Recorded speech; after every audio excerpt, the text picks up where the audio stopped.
Along the winding rivers of South Asia, where thick overhanging branches dip their leaves into slow moving water, a deep ringing laugh breaks the morning quiet.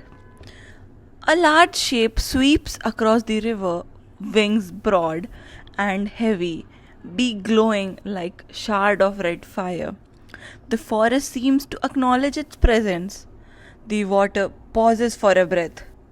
This is the stork-billed kingfisher, the largest and one of the most commanding kingfisher in the region.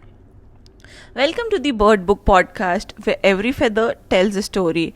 And today we journey into the riverine heartlands to meet a kingfisher that rules its water like a monarch. The stork-billed kingfisher is impossible to mistake. Measuring nearly 35 centimeters long, it is larger than many pigeons and heavier than nearly all other kingfishers in India.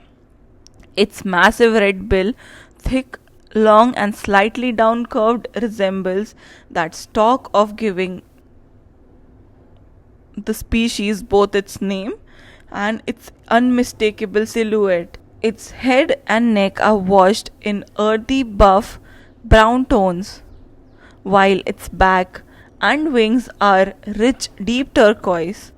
The belly glows with a warm golden beige, creating a calming contrast against blue. Its legs, like its bill, are a vibrant red, and its large dark eyes reflect a steady, deliberate intelligence. When perched, the bird looks powerful and self assured. When in flight, its heavy wing beats create a deep rhythmic sound that seems to resonate through river valleys. The stork billed kingfisher has a wide distribution but is never truly common. It occurs across India, Sri Lanka, Nepal, Bangladesh, Myanmar, Thailand, Malaysia, Indonesia, Brunei, and the Philippines, favoring landscapes that combine tall trees with open water. In India, it thrives along riverbanks, lakes, backwaters, forest streams, and mangrove creek. Unlike the white-throated kingfisher, it avoids drylands and urban environment. It prefers quiet waterways surrounded by natural vegetation. The bird perches above water, often choosing exposed branches, leaning trunks, or the edge of overhanging roots from which it surveys the river below. Where the stork-billed kingfisher lives, the water is rarely still. It is a resident of landscapes that breathe, place where river changes with monsoon floods, where wetlands shifts with seasons, and where land's mood is reflected in the water's rhythm. The stork-billed kingfisher is a versatile but powerful predator. Although it belongs to the kingfisher family, its diet is not restricted to fish. It sits motionless on its perch, surveying the stream below or the forest floors at river edge. Its enormous bill gives it strength to take prey that most birds of its size could not. Its menu include fish, crabs, frogs, lizards, and insects. But this species also hunts outside the water, catching rodents, small snakes, and even young birds on occasion. The diversity of prey reflects its adaptability and immense physical power. When it dives, the sound is abrupt, a splash that breaks the stillness. The kingfisher returns to its perch and dispatches its catch with swift, decisive blow. Its hunting style is efficient, commanding, and almost regal. One of the most surprising key feature of a kingfisher is its voice. The stork-billed kingfisher has a loud ringing laugh, a series of deep rattling notes that echo across rivers like a rolling chuckle.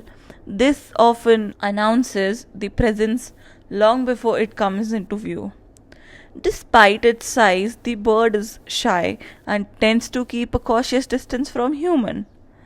It prefers quiet stretches of water where disturbance are minimal.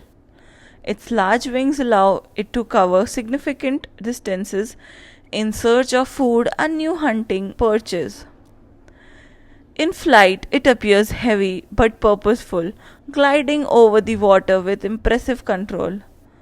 This species is territorial, often occupying long stretches of riverbanks and defending them vigorously against other kingfishers.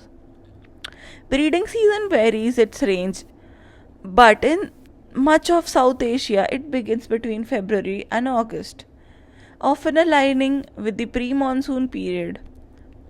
Like many kingfisher, the stalk billed kingfisher nest is burrow dug in riverbanks. These tunnels may be quite long, sometimes nearly a meter, ending in a rounded chamber where eggs are laid.